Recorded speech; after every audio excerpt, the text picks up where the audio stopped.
አበክብዞ ነገረ ዘወንጌለ ማቴዎስ ረድእ ሐዋርያ ከመንፈስ ባይሳሪያም ዓለም የማቴዎስ ወንጌል ምዕራፍ 1 ከቁጥር 1 ወቀሪቦ እግዚእ ኢየሱስ ኢየሩሳሌም በጻሜ ተፋጌ ጌታ ኢየሱስ ወደ ኢየሩሳሌም በቀረበ ጊዜ በደብረ ዘይት አጠገብ ወደምትገኘው ወደ ቤተ ፋጌ ደረሰ።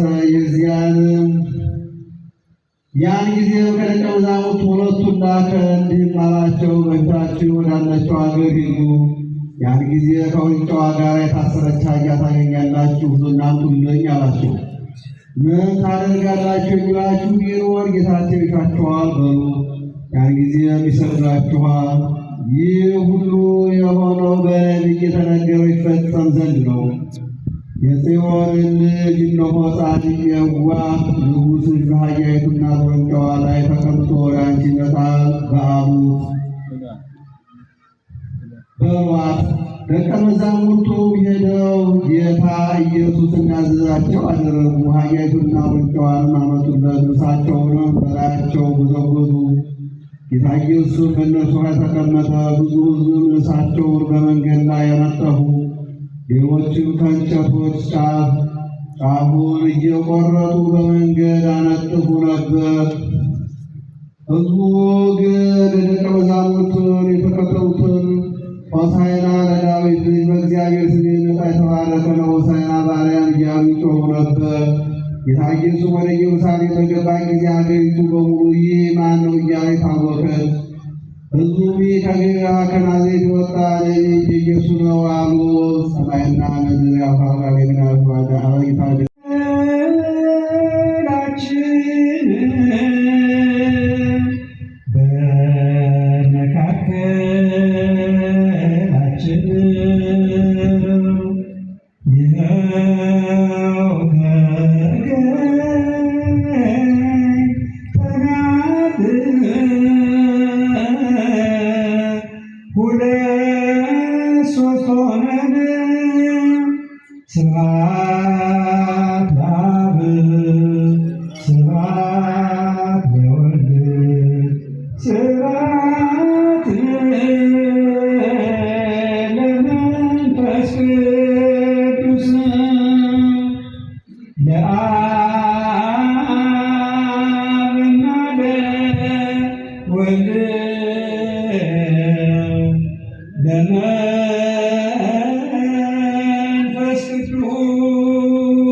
ስብሐት ለአብ ስብሐት ለወልድ ስብሐት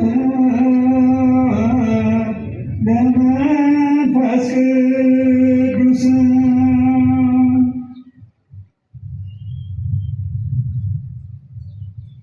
እኛ ሰው መሆን አይቀርም እንበድልሃለን።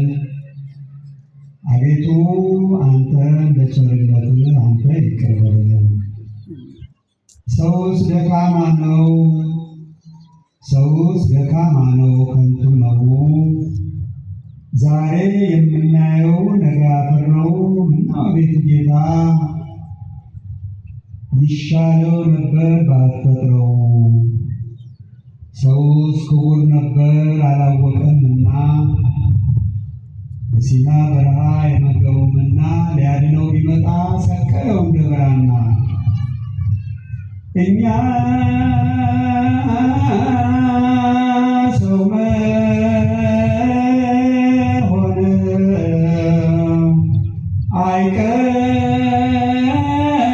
አይቀርም። ወወልድ ወመንፈስ ቅዱስ አሐዱ አምላክ አሜን። ስብሐተ መላእክት እንዘይብሉ በአርያም ቅዱስ ቅዱስ ቅዱስ እግዚአብሔር ጸባኦት ፍጹም ምሉእ ሰማያተ ወምድረ ቅዱሳተ ስብሐቲከ። ምስጋናን በሰማይና በምድር የሞላህ ቅዱስ ቅዱስ ቅዱስ ተብለህ በላይ በሰማይ በቅዱሳን መላእክት በታች በምድር በእኛ በሰው ልጆች የምትመሰገን ቅዱሰ ባህሪ የባህሪ አምላካችን እግዚአብሔር በምሕረት ጠብቀህ በጸጋ ጎብኝተህ ኃጢአት በደል ውድቀት ከበዛበት ዓለም ለይተህ በቅድስናው ዙፋንህ በተቀደሰው መቅደስህ ስላሰባሰብከን ስምህ ለዘላለም የተመሰገነ ይሁን። ለቃል መውረድ ለሥጋ እርገት ምክንያት የሆነች አፍታኒተ ረድኤት ሳሊተ ምሕረት ምዕራገ ጸሎት እመአምላክ ወላዲተ አምላክ ድንግል ማርያም ዓይኗ ከአንደበታችን ፍቅሯ በልቦናችን ይደረግልን። እጅግ የተወደዱ መምህራችን መጋቤ ሃይማኖት መምህር ምስጋና በኢትዮጵያ ኦርቶዶክስ ተዋሕዶ ቤተክርስቲያን በአዲስ አበባ ሀገረ ስብከት የገርጂ ደብረ ገነት ቅዱስ ጊዮርጊስ ካቴድራል ዋና ጸሐፊ፣ እጅግ የተወደዱ አባታችን ርዕሰ መዘምራን ኪነ ጥበብ ወልደ ቂርቆስ ዝማሬን ከሕይወት ሕይወትን ከዝማሬ ዘመናቸውን በማድረግ ዛሬ 40 ዓመት በፊት እግዚአብሔር በሚገለጥና በሚነገርበት የእውነትና የቅድስና ሀሳብ የመጀመሪያውን በሰው ጆሮ ሊፈስ የሚችል በመንፈሳዊ ጸጋ ሊያጎለብት ከኃጢአት ሊለይ ከእግዚአብሔር ሊያገናኝ የሚችል ዝማሬዎችን በመዘመር የምንወዳቸው አባታችን ክቡር አባታችን መጋቤ ሐዲስ ቆሞስ አባ ገብረ ሚካኤል የዚህ ታላቅ ደብር የስብከተ ወንጌል ኃላፊ፣ ክቡር መጋቤ ሐዲስ መምህር ማህቶት፣ ክቡራን መምህራነ ወንጌል ሊቃውንተ ቤተክርስቲያን፣ አበው ካህናት፣ አኀው ዲያቆናት፣ በቅዱሱ ዙፋን በተቀደሰው አደባባይ የተሰበሰባችሁ ኦርቶዶክሳውያን ኦርቶዶክሳውያት ምዕመናንና ምዕመናት ወላጆችና ሕፃናት ሁላችሁ እንደምን ዋላችሁ? ድምፃችሁ አንሷል። እንደምን ዋላችሁ? እንደምን ሰነበታችሁ? እግዚአብሔር ይመስገን ብለን ስሙን እንድንጠራ አንደበታችንን ለምስጋና ሰውነታችንን ለቅድስና የጠራን የመረጠን ያከበረን አምላክ ክብር ምስጋና ይግባው። ለተወሰኑ ደቂቃዎች እግዚአብሔር መንፈስ ቅዱስ የሚያስተምረን የመጽሐፍ ቅዱስ ክፍል የሐዋርያው የቅዱስ ጳውሎስ መልእክት ወደ ገላትያ ምዕራፍ 4 ቁጥር 7 ላይ ያለውን ኃይለ ቃል የዚህ ምሽት የትምህርታችን መነሻ ሀሳብ አድርገን ለማየት እንሞክራለን። እግዚአብሔር መንፈስ ቅዱስ ለሁላችንም ጥበብና ማስተዋልን ይግለጥልን። ቃሉ እንዲህ የሚል ልጅ ነህ እንጂ ባሪያ አይደለህም የሚል ይሆናል።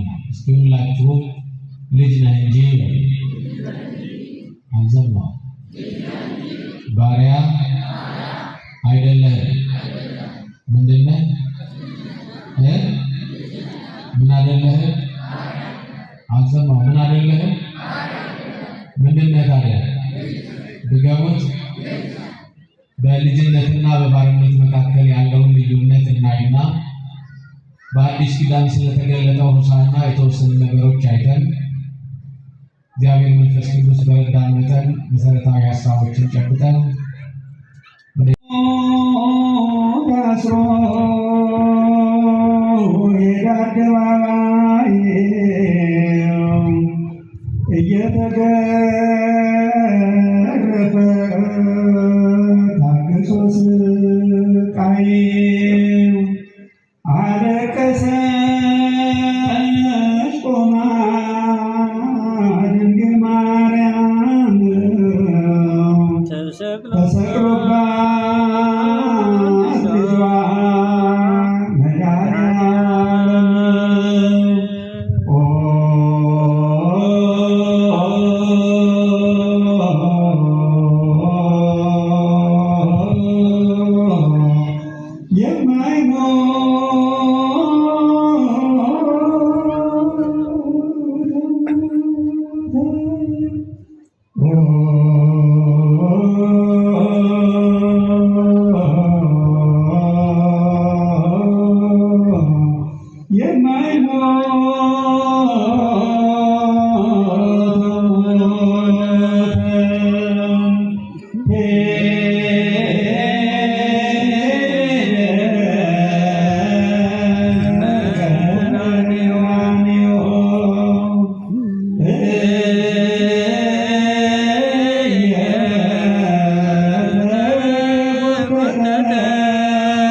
በአይሁድ አደባባይ ፍርድ ተንጋደደ፣ ወንበዴ ተለቆ ንጹሕ በግ ታረደ። የማይሞተው ሞተ ለሰው ፍቅር ብሎ ዋለ ቀራንዮ በእንጨት ላይ ተሰቅሎ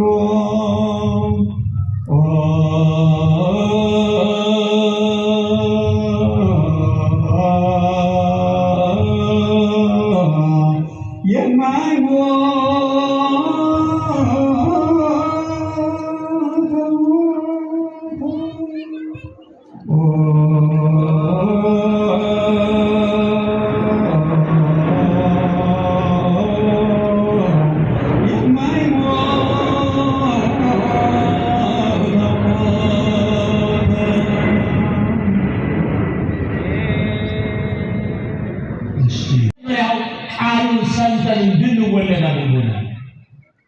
ምኑን ሰምተን? ድገሙት። ቃሉን ሰምተን መወለድ።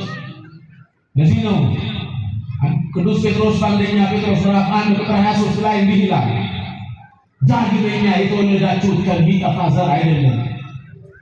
የሰማችሁ ነው። ዳግመኛ የተወለዳችሁት ከሚጠፋ ዘር አይደለም እና በሕያውና ለዘላለም በሚኖር በእግዚአብሔር ቃል ተወልዳችኋል። በማን ቃል? ድገሙት።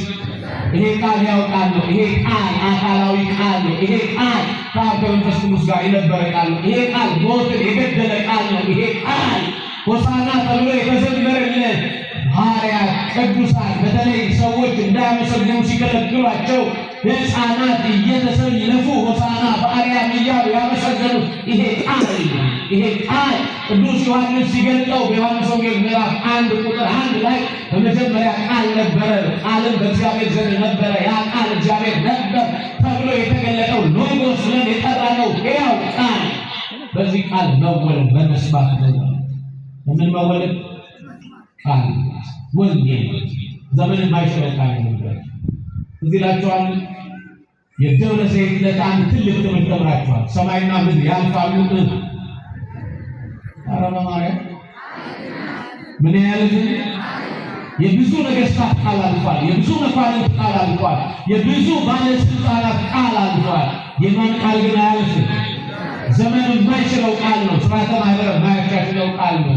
በዚህ ጊዜ ተገኘ፣ በዚህ ጊዜ ያልፋል የማይባል ቃል ነው። ይሄ ቃል ሕያው ቃል ነው። ሰው ይሄ ቃል ሲሰማ የእግዚአብሔር ልጅ ይሆናል። የማን ልጅ ይሆናል? ቃል በመስማት ልጅ መሆን። ይሄ ልጅነት ነው። ከባርነት አውጥቶ ቃልን በመስማት የሚገኝ ልጅነት። እዚያ ልጅ ዓለም የምንሰማቸው ነገሮች ረፍት አልሰጡንም፣ ደስታ አልሰጡንም፣ ልብስ ሞገስ አልሆኑንም። በብዙ ነገሮች ደክመናል፣ በብዙ ነገሮች ተጨንቀናል፣ በብዙ ነገሮች ደስታ ያገኛል ይመስለናል፣ ግን አይደለም። ደስታ ላይ አይደለም። በዚህ ነው ቅዱስ ጳውሎስ እንዲህ አለ፣ እስመ መንግሥተ ሰማያት አኮ በምልእ ወመስጤ ሰላም ወተፋቅሮ። የእግዚአብሔር መንግሥት በመንፈስ ቅዱስ የሆነ ሰላምና ደስታ ነው እንጂ መብልና መጠጥ አይደለም። ስለዚህ ሰው በማን ቃል ይወለዳል? አልሰማው? እግዚአብሔር ቃል ይወለዳል። ስለዚህ ልጆቹ ሊያደርገን ባርነታችንን ሊያስቀር በቃል ወለደ። ሁለተኛው በእምነት ተወለናል። በምን? በማመን እንወለዳለን። በማመን ምናልባት ምን ብለን ስናምን ነው የምንወለደው? እንዴት ነው የምንወለደው? ማየት ያስፈልጋል። በነገራችን ላይ ስለ እግዚአብሔር ልጅ ለመሆን ሁለት መሰረታዊ ትምህርቶችን መረዳት አለበት። አንደኛው አብ፣ ወልድ፣ መንፈስ ቅዱስ አንድ አምላክ ነው ብሎ ማመን ብቻ ነው። እስኪ ሁላችሁ አብ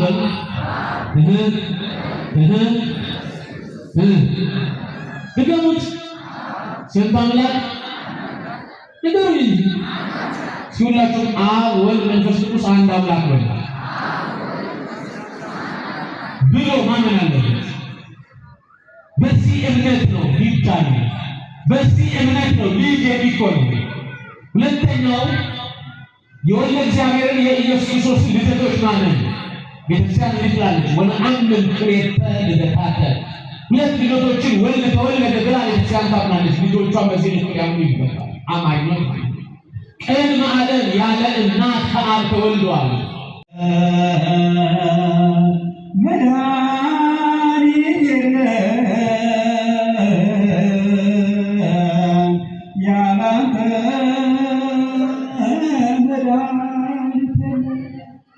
የልጇ ቸርነት፣ የድንግል እናቱ አማላጅነት፣ የሰማዕቱ የቅዱስ ጊዮርጊስ ተራዳኢነትና ምልጃ አይለየን። ስብሐት ለእግዚአብሔር።